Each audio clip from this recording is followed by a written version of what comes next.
É o momento de agradecer por todas as dádivas que o nosso Deus ele tem feito em nossas vidas. Assim, ó, declare: eu te agradeço, vai.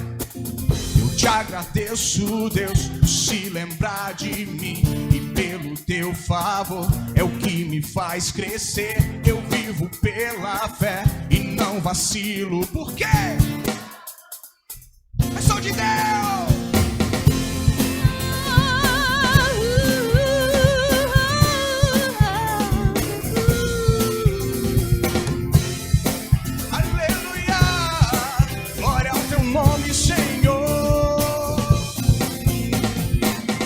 Te agradeço, Deus, por se lembrar de mim, e pelo teu favor é o que me faz crescer. Eu vivo pela fé e não vacilo. Eu não paro, eu sou de Deus, eu sou de Cristo. Você mudou a minha história e fez o que ninguém podia imaginar. Você acreditou, isso é tudo. Só vivo pra você. Eu não sou do mundo, não. A honra, a glória, a força e o louvor a Deus, e o levantar das minhas mãos é pra dizer que te pertenço, Deus.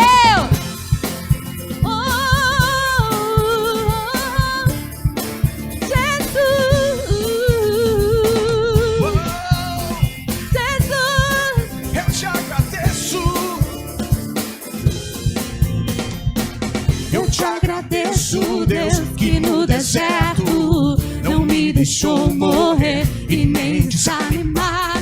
E como aquela mãe que não desiste, você não se esqueceu, você insiste. Você mudou a minha história e fez o que ninguém podia imaginar. Você acreditou, isso é tudo. Só vivo pra você.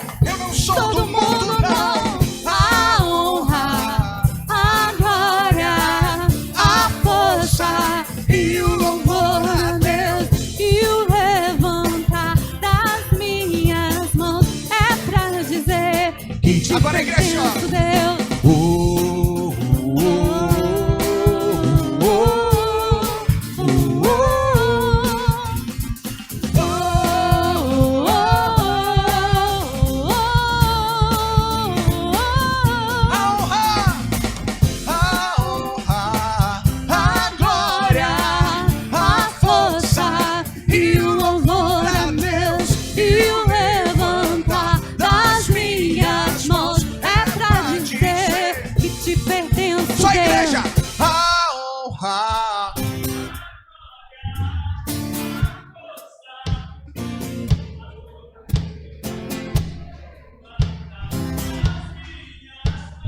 e todo o povo de Deus que se te pertenço, Deus. A honra, a glória, a força e o louvor a Deus, e o levantar das minhas mãos é pra dizer que te pertenço, Deus.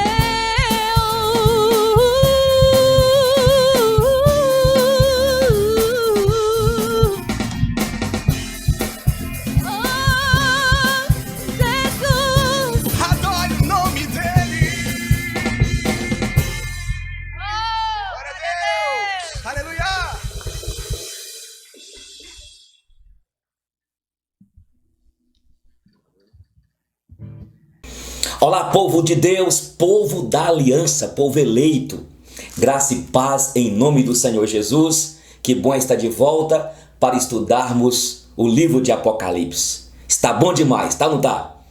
Hoje nós iremos falar do capítulo 3. Faltam mais 3 igrejas que o Senhor mandou que João escrevesse as cartas e mandasse para as 3 igrejas.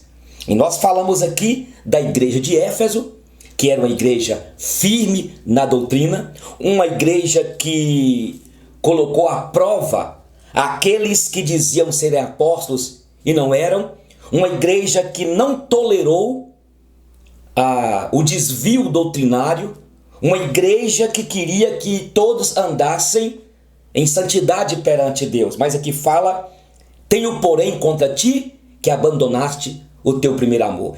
E explicamos que quando fala abandonaste o teu primeiro amor, não significa que esta igreja não amava Jesus, mas uma igreja que tinha perdido o entusiasmo, a paixão, perdido a motivação e acabaram vivendo como se fossem religiosos.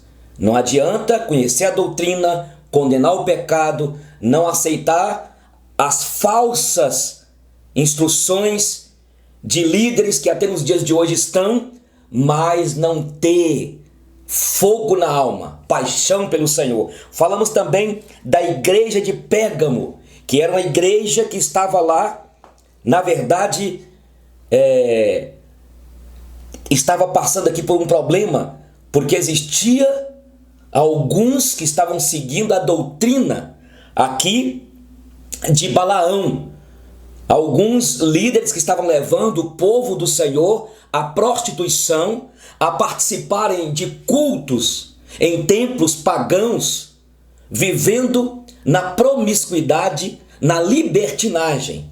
Nós falamos que esta carta aqui a cada igreja, estas igrejas tiveram problemas externos e problemas internos. Problemas externos, falamos que exatamente os judeus que contavam com Roma, que deixavam eles terem teriam sacerdotes. Roma deixava os judeus ter a religião do judaísmo. Mas os judeus acabaram, ao verem a igreja cristã, os servos de Deus crescendo, porque eles tinham Jesus como o Salvador, como o Rei, e eles então falavam assim: tá vendo? Eles estão seguindo a um Cristo aí, e eles dizem que este Cristo que é o Kyrios, que é o Senhor e que é Rei.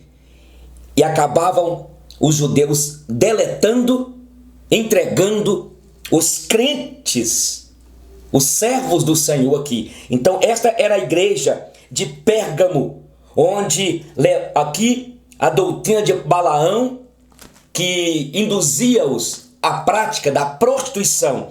Falamos também da igreja de Tiatira, uma igreja que tinha uma mulher lá, uma profetisa. Ninguém sabe se ela chamava Jezabel ou se era apenas um nome que veio daquela Jezabel casada com Acabe, que desviou o povo de Deus também, levando o povo de Deus a adorarem a Baal e a praticarem naqueles cultos lá pagãos a prostituição, a uma vida também de libertinagem, de pecado, indo contra Deus. E aqui ele fala: olha, eu vou colocar ela de cama em todos aqueles. Bem, depois nós falamos também da igreja de Esmirna. Era uma igreja, a segunda igreja aqui, que foi uma igreja pobre, uma igreja que era pobre, mas uma igreja que Deus a chamou, o Senhor a chamou de rica, e que estava sendo perseguida. Agora vamos aqui para a carta à igreja de Sardes, capítulo 3. Estas são as igrejas da Ásia Menor. Estas são as igrejas que na época existiam. E eu quero sempre dizer aqui, meu irmão, presta atenção, eu quero sempre falar aqui o seguinte, que estas igrejas aqui não representam cada uma eras, tempos. Aqui era a igreja de Éfeso, era para aquele tempo. Estamos vivendo agora nos últimos tempos a igreja de Laodiceia, a igreja que está abandonando tudo, a apostasia. Nós não acreditamos como crentes reformados, como herdeiros da reforma, nesta ideia de eras, como acreditam os dispensacionalistas, ok? Foram igrejas que viveram naquela época, e essas palavras aqui servem para a igreja hoje. Como eu lhes disse no último estudo, pode acontecer que na igreja de Jardim Palmeiras existem alguns pecados, como aconteceu aqui. E quando nós estudamos essas cartas, olha para cá, povo de Deus, olha para cá, meu irmão, líder, diácono, presbítero, irmã de Deus, homem de Deus, quando nós estudamos essas igrejas, você amadurece e para de ficar olhando para a igreja achando que a igreja tem que ter pessoas perfeitas. Você para de falar assim, poxa, a nossa igreja está doente, está cheia de pecado. Isso é gente imatura. Precisamos voltar para a igreja primitiva. Qual? Sardes? Qual delas? A igreja de Tiatira? A igreja de Éfeso? Ou a igreja de Coríntios lá? Onde tinha um irmão que mantinha relações sexuais com a madrasta dele? Ou voltar para essa igreja aqui de Pérgamo, onde existia lá irmãos que eram batizados, que participavam de ceia e acabavam indo para os cultos pagãos, mantendo relações sexuais com prostitutas cultuais. Entende? Então nós temos que ter maturidade, por isso que estudar a Bíblia te traz maturidade.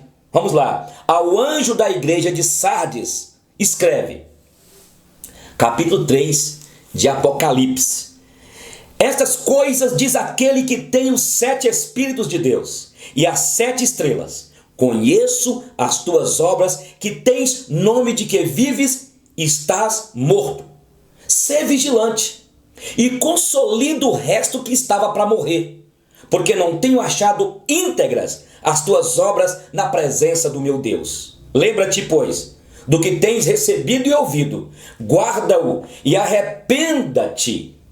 Porquanto, se não vigiares, virei como ladrão, e não conhecerás de modo algum em que horas virei contra ti.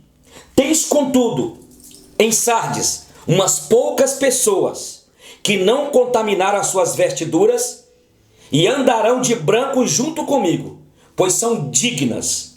O vencedor será assim vestido de vestiduras brancas, e de modo nenhum apagarei o seu nome do livro da vida. Pelo contrário, confessarei o seu nome diante do meu Pai e diante dos seus anjos. Só quero aqui dizer aos irmãos que é um contexto de perseguição aqui total nesse tempo que foi escrito este Apocalipse, estas cartas. Eu quero lembrar aos irmãos quando Paulo, por exemplo, que foi perseguido pelos judeus, eu gostaria que você tivesse sempre em mente isso. Este contexto aqui foi um contexto onde os judeus viram que o cristianismo estava crescendo, eu repito, acabaram deletando os crentes, entregando-os a César, perseguindo os crentes. E Paulo foi um também, além de João, que sofreu muito. Eu falei com vocês que João, ele foi queimado, ele foi jogado num tacho quente de óleo, fervendo. E olha as dores, velhinho, com 92, quase 100 anos de idade, 97 anos. Paulo chegou em Antioquia, e Paulo foi um que passou por aqui, por Éfeso. Eu falei com vocês que inclusive na igreja de Éfeso, a maioria deles passaram aqui. E Paulo então, ele chega num momento em Antioquia, e lá os judeus perseguem ele, querem matar ele.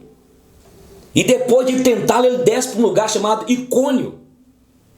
E chegando em Icônio também, os judeus foram em cima dele, porque eles diziam que aquela era uma seita. Paulo sai dali e vai para Listra. Chega em Listra, eles pegam Paulo com seus discípulos, mas eles pegam Paulo e batem tanto em Paulo, praticamente Paulo ficou morto.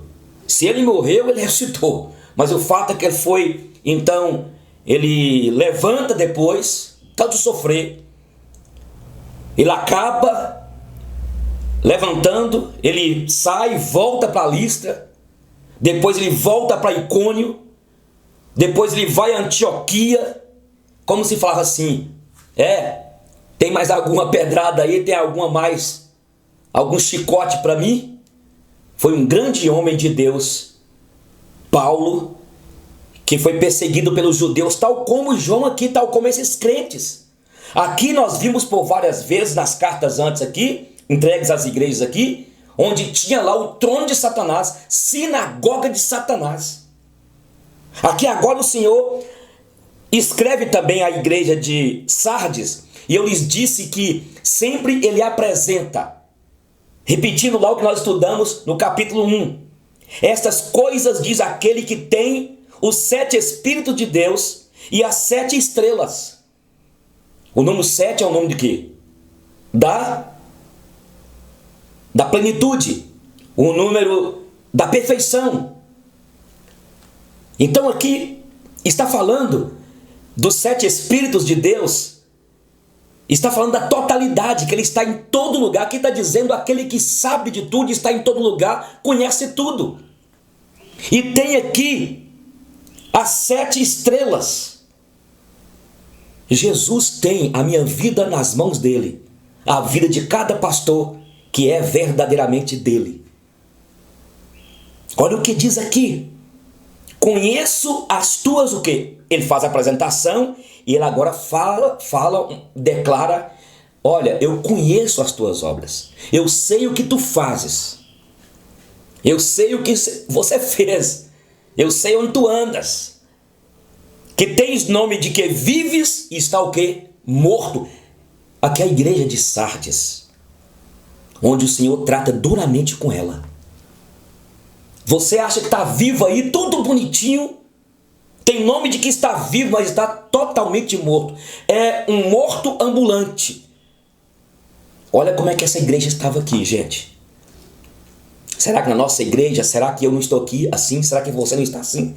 Porque essa mensagem é para a igreja naquela época, mas é para a igreja durante a história.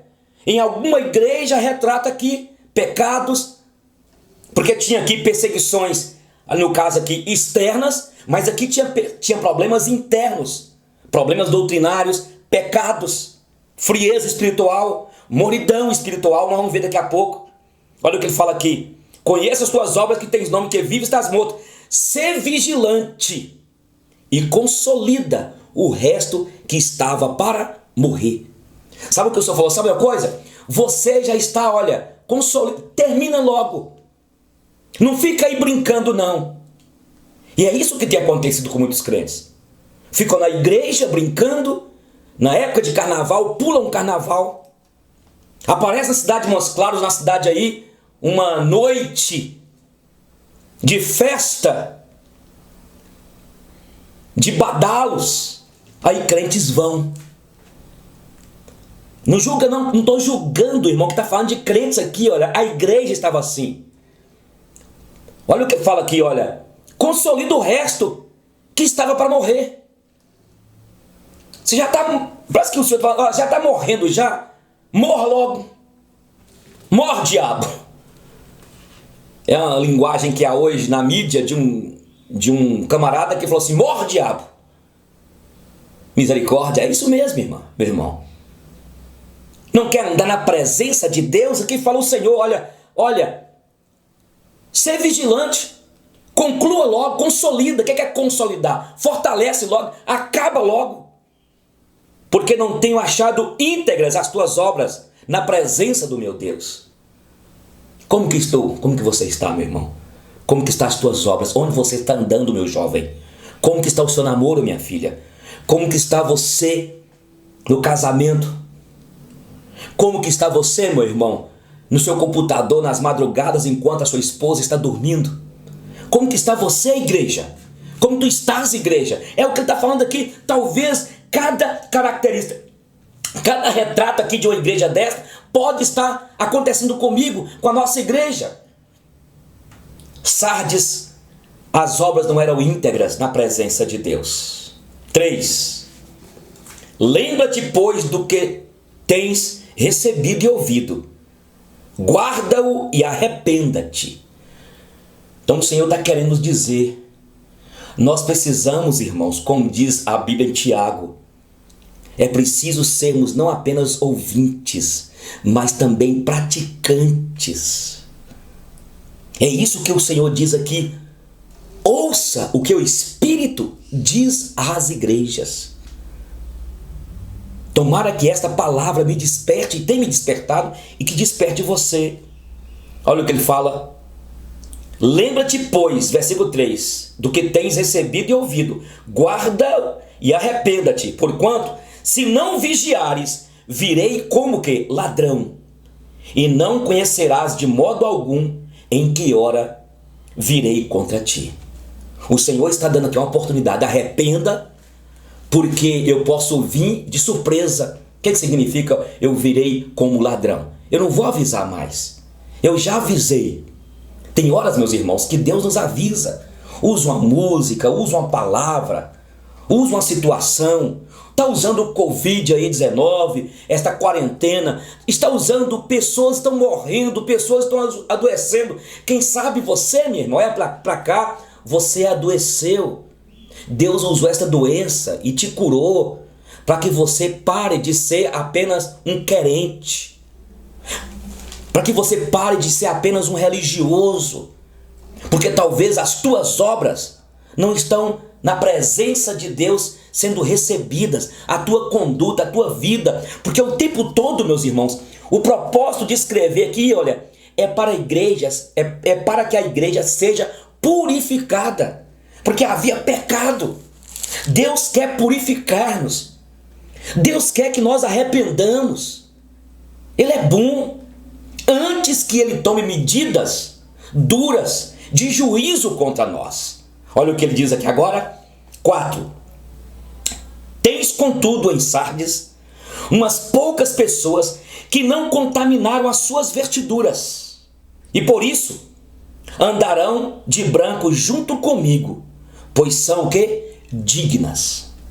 Esta palavra aqui, dignas, não está falando de que você, através da sua conduta irrepreensível, de boas obras, de não viver no pecado, que você merece a salvação. Aqui está falando que aqueles que aqui não contaminaram e que estavam vivendo a vida e manifestando a glória de Deus com as suas obras, essas pessoas eram dignas da perspectiva de que estava vivendo a vida como eleitos, como nascidos de novo. Olha o que diz agora o 5. O vencedor será assim vestido de vestiduras brancas. E de modo nenhum apagarei o seu nome do livro da vida. Pelo contrário, confessarei o seu nome diante de meu Pai e diante dos seus anjos. Este texto aqui, este versículo e outros, e mais um ou dois, muitos têm falado da perda da salvação.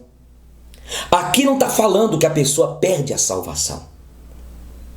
Aqui é o Senhor reforçando de que o nome que está escrito no livro da vida jamais será removido. Não apagarei o seu nome.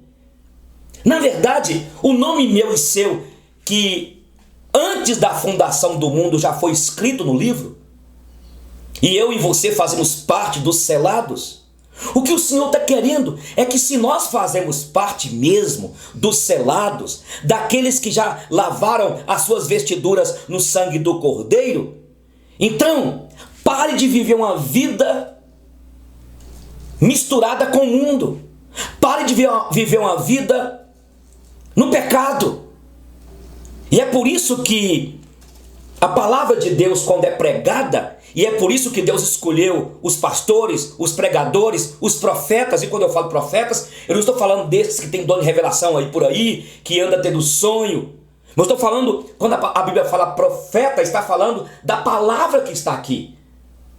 E é por isso que precisamos de pregar. E é por isso que, se acabarem os pregadores, se acabarem a pregação da palavra, o povo do Senhor poderá, como o povo de Israel antigamente, curvar-se diante de bezerros de ouro. Você está entendendo? A ideia aqui não é que a pessoa perde a salvação. Nós entendemos, como crentes reformados, herdeiros da reforma, que quem é salvo para sempre. Você foi salvo e ninguém pode tirar, e nenhuma condenação há para aqueles que já foram escolhidos.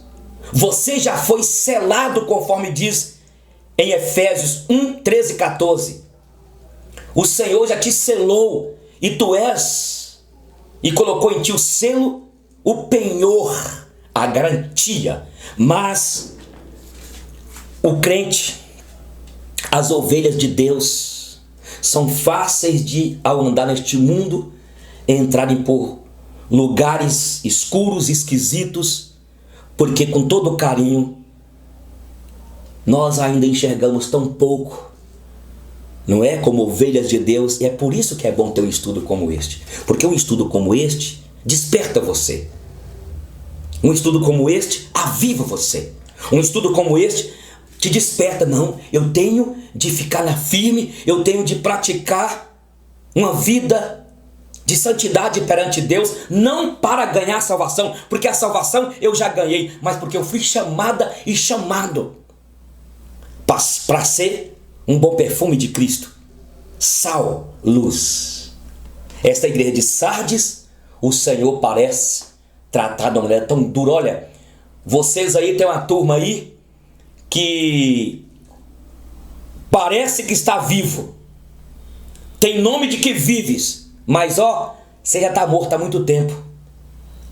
Olha, sai logo, desiste logo. Tem muita gente que está aí perturbando, inclusive. Gente que está na igreja enganando pastor, enganando homem a esposa, esposa o esposo, filhos os pais, muitos pensando que engana. Mas ninguém pode enganar aquele que tem os olhos como chamas de fogo. Lembra? Aquele que vê como a ressonância magnética.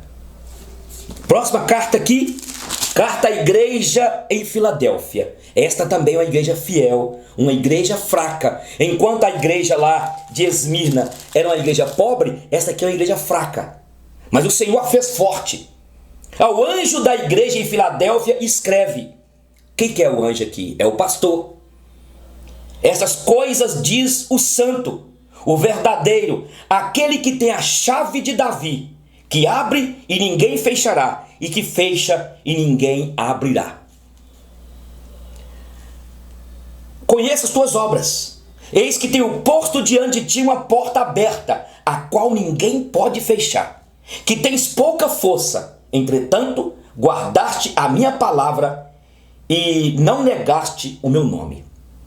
Interessante aqui que ele saúda, fala que é aquele que tem a chave de Davi e aquele que tem também que abre e que ninguém fechará, e que fecha e ninguém abrirá. É interessante quando ele fala aqui: conheça as tuas obras, eis que tenho posto diante de ti uma porta aberta, a qual ninguém pode fechar. Mas tem crentes, tem pastores que falam assim: olha, aquele que abre a porta ninguém pode fechar, usando isso aqui. Use outro texto. Deus pode abrir uma porta? Pode. Deus pode fechar também? Fecha. Mas o texto aqui não está falando que Deus vai abrir uma porta de um emprego para você, que Deus vai abrir uma porta para você casar, que Deus vai abrir uma porta para você empreender, que Deus vai abrir uma porta para você fazer e acontecer, principalmente no campo material. Aqui está falando, o contexto aqui, eu estou abrindo a porta para vocês testemunharem, para vocês pregarem, para vocês ministrarem a minha palavra.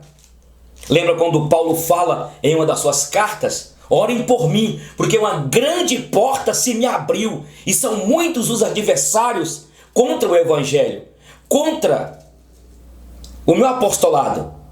Mas uma grande porta se me abriu. Que porta é esta? Porta para poder pregar o evangelho. E aqui ele escreve a essa igreja aqui. Quem sabe Deus está dando uma porta, abrindo uma porta para você abrir um trabalho em algum lugar, para você aí, meu irmão pastor, você minha irmã, uma porta para você pregar o evangelho naquela empresa.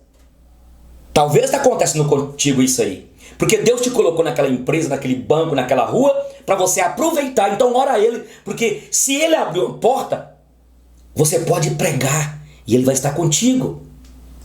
É isso aqui que Ele está dizendo. Olha o que Ele diz agora: eis que farei alguns dos que são da sinagoga de Satanás, desses que a si mesmos se declaram judeus e não são, mas mentem, eis que os farei vir prostrar-se aos teus pés e conhecer que eu te amei. Tem horas que Deus faz isso. Há momentos que não. Por isso que isso aqui é um momento especial nesta igreja. Engraçado que em outro contexto, Deus não fala isso. Paulo foi perseguido, inclusive Paulo perseguiu a igreja. Nem em todos os momentos as pessoas virão, mas aqui fala que o Senhor os daria esta honra. Por isso que a gente tem de entender o texto dentro do seu contexto. Porque guardaste a minha palavra, a palavra da minha perseverança. Também eu te guardarei da hora da provação que há de vir sobre o mundo inteiro, para experimentar os que habitam sobre a terra. Então aí o Senhor está falando que é fortalecer esta igreja de Filadélfia. Uma igreja que o Senhor dá uma palavra para ela e mostrando uma característica aqui especialmente para esta igreja. Venham sem demora e conserva o que tens, para que ninguém tome a tua coroa. Volto a dizer, ninguém pode tomar aquilo que Deus te deu já. Mas aqui é uma palavra para animar aqueles irmãos. Ao vencedor faloei coluna no santuário do meu Deus, e daí jamais sairá. Gravarei também sobre ele o nome do meu Deus, o nome da cidade do meu Deus, a nova Jerusalém, que desce do céu, vindo da parte do meu Deus, e o meu novo nome. Será que Deus vai então fazer uma tatuagem da gente? Será que Jesus tem um novo nome? Não, ele está falando de quê? Que você irá conhecer, nós iremos conhecer mais com profundidade, com mais intimidade o Senhor. Nós iremos experimentar aquilo que nós já até vemos na Bíblia, sobre o caráter de Cristo. É isso que quer dizer aqui, o meu novo nome.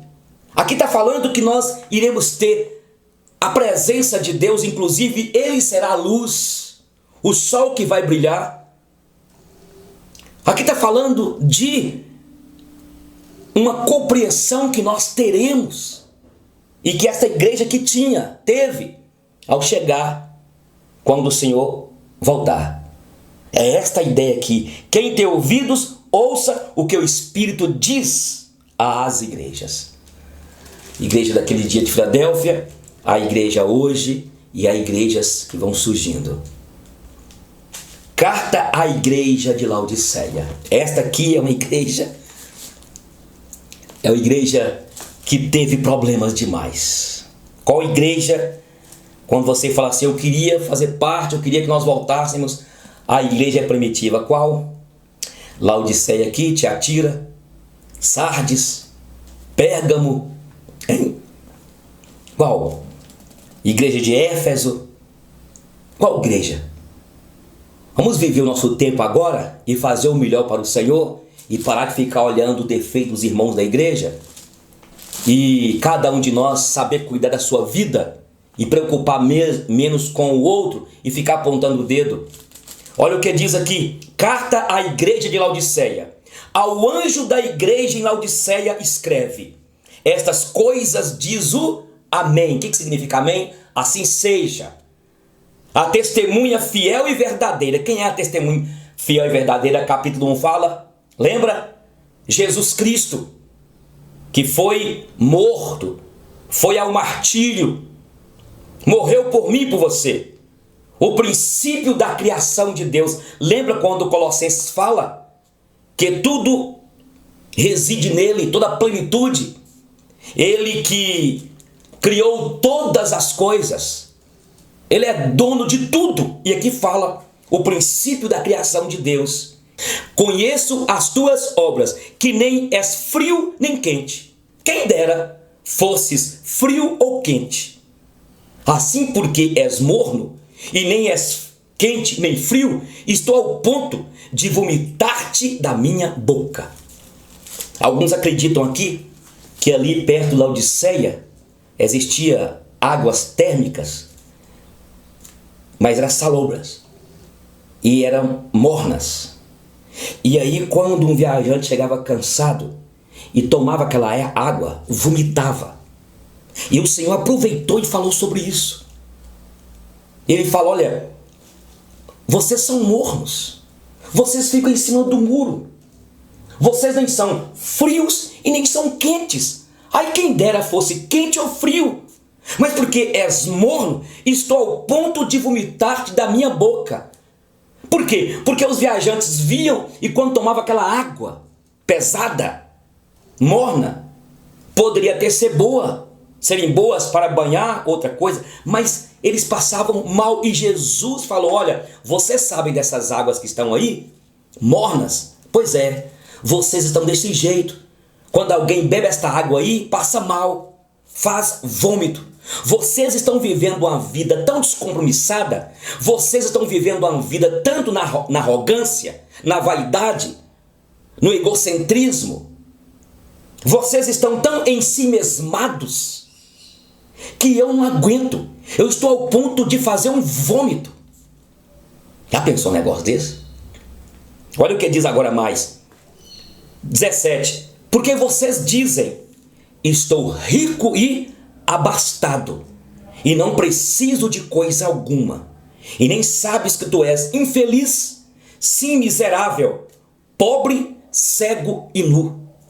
A igreja de Laodiceia, o Senhor tinha algo contra ela, porque ela era morna. Ela causava ânsia de vômito em Deus. Misericórdia. Aqui diz que a igreja se achava rica e abastada. Laodiceia era uma cidade que tinha fábrica de unguento para os olhos, colírio para os olhos, que era um unguento na época feito lá. Tinha fábrica de vestes. Era uma cidade que tinha fábricas de tecidos e um pano ou um tipo de pele de uma ovelha, parece que era negra na época, caríssima. Lá tinha uma indústria de tecidos e lá tinha também lugares onde purificava o ouro. Era uma cidade rica que uma vez não recusou a ajuda de Roma, porque houve um terremoto e a cidade era tão rica que eles mesmos resolveram consertar tudo o que aconteceu lá. E isso entrou dentro da igreja. A igreja acabou os crentes sendo orgulhosos. Haviam crentes ricos dentro da igreja. E aqui ele fala o seguinte: pois diz, estou rico e abastado e não preciso de coisa alguma, e nem sabes que tu és o quê? Infeliz.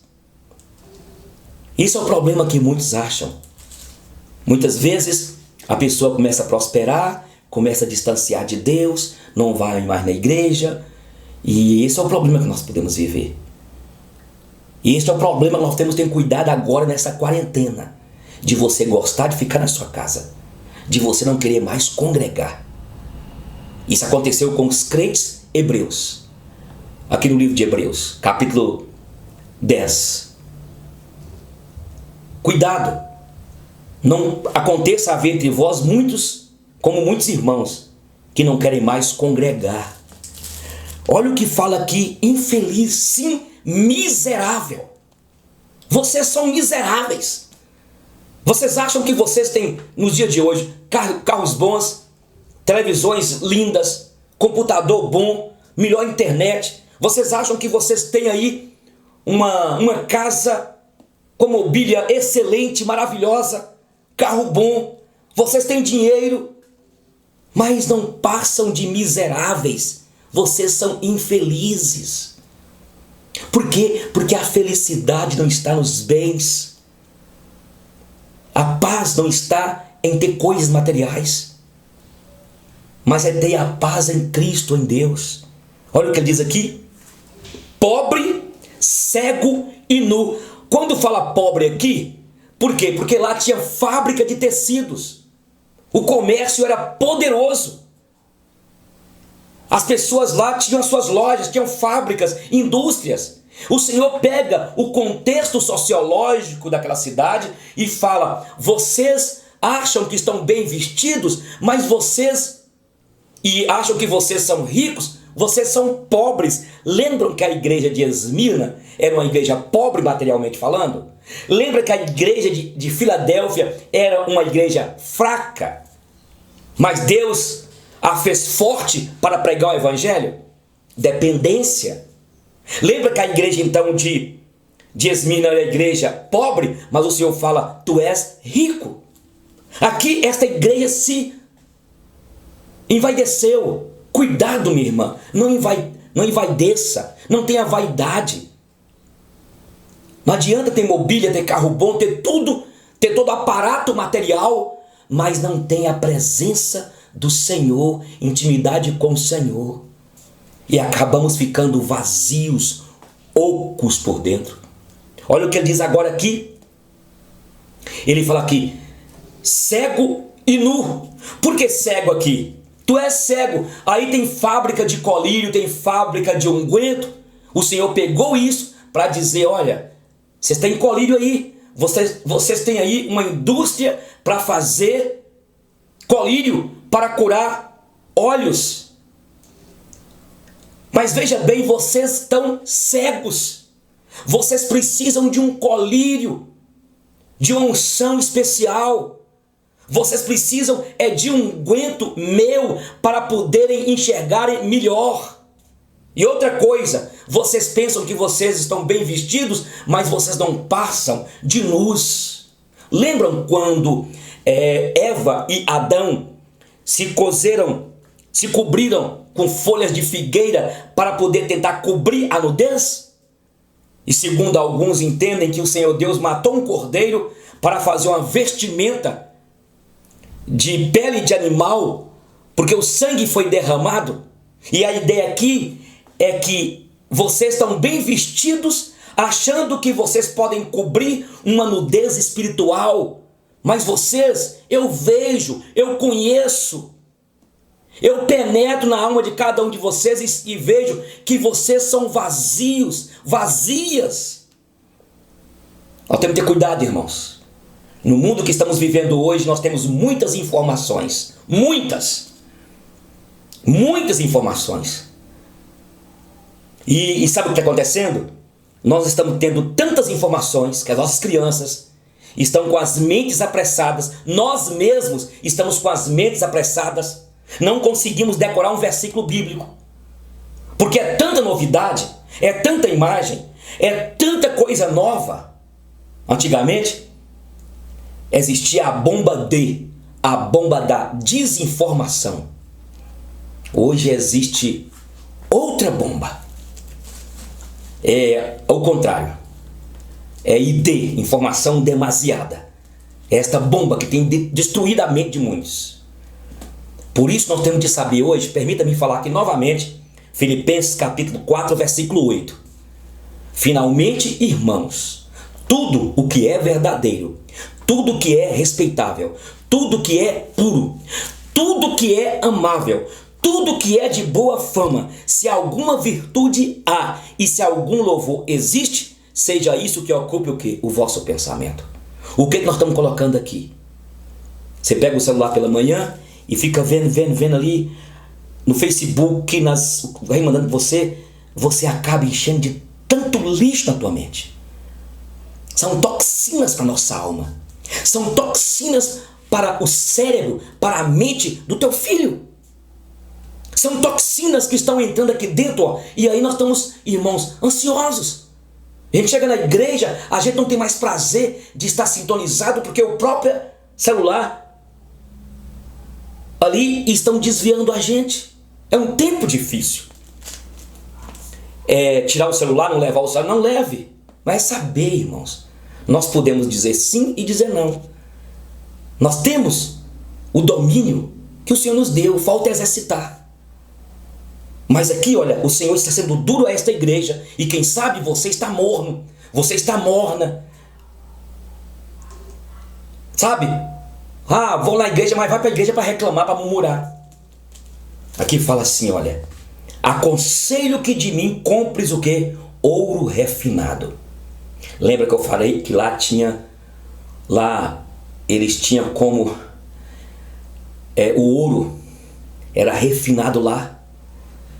Existia lá os cadinhos, lugar onde o ouro era colocado a temperatura para poder fazer vários objetos de ouro. Aqui ele fala, olha, compre de mim ouro refinado pelo fogo, para te enriqueceres, porque vocês são pobres. Eu tenho um ouro para mostrar para vocês. A Bíblia diz que a palavra do Senhor é mais pura do que o ouro refinado. A Bíblia diz que a palavra do Senhor, ela tem um valor inestimável. E aqui diz, vestiduras brancas para te vestires. Vestiduras brancas para te vestires. Vocês têm aí roupas, têm aí tecidos, o mais famoso da Ásia Menor, dessa ovelha negra que é vendida por um preço caro, mas eu quero dizer que eu tenho uma vestimenta. Sou eu que posso vestir vocês de uma vestimenta espiritual. E ele continua dizendo aqui, olha, vestiduras brancas para te vestires, a fim de que não seja manifesta a vergonha da tua nudez, colírio para ungir os teus olhos, a fim de que vejas. Ele diz aqui, eu repreendo e disciplino a quantos amo. É o Senhor que nos repreende. E tomara que o Senhor continue me repreendendo e te repreendendo. Eu quero declarar aqui uma frase. Que o Senhor possa te livrar de você mesma, de você mesmo. Que Deus me livre de mim mesmo. Porque nós somos vaidosos. O coração meu e seu é corrupto. Desesperadamente corrupto. Se nós não tivermos cuidado, nós envaideceremos. Se você não tiver cuidado, você acaba achando que você é muito para o seu marido, muito para a sua esposa. A vaidade, a empáfia domina teu coração. E aqui ele fala, eu repreendo e disciplino a quantos amo. Sê, pois, zeloso e arrepende-te. Eis que estou à porta, batendo. Se alguém ouvir a minha voz e abrir a porta, eu entrarei em sua casa e cearei, eu com ele e ele comigo. É uma palavra para aquela igreja. E é uma palavra para você que é crente, povo de Deus. O Senhor há muito tempo está batendo a tua porta. Pare com este programa de internet, para de ficar até mais tarde nesse negócio aí. Olha, desista, controla a tua vida, faça uma agenda, tenha disciplina no dia a dia, porque o mundo vai te levar de roldão aí com uma avalanche e tirar a paixão pelo Evangelho, a paixão pela igreja do Senhor. Quando o Senhor voltar na terra, ainda encontrará fé. Aí eu termino aqui. Olha o que diz. Se alguém deixar eu entrar, entrarei em sua casa e cearei com ele e ele comigo. Ao vencedor dar-lhe-ei sentar-se comigo no meu trono, assim como também eu venci e me sentei com meu Pai no seu trono. Quem tem ouvidos, ouça o que o Espírito diz às igrejas. Esta parte aqui, sentar comigo no meu trono, é uma linguagem para mostrar o quê? Para mostrar que, claro que é tudo simbólico, você não vai ficar sentado no trono ao lado de Cristo, não é isso.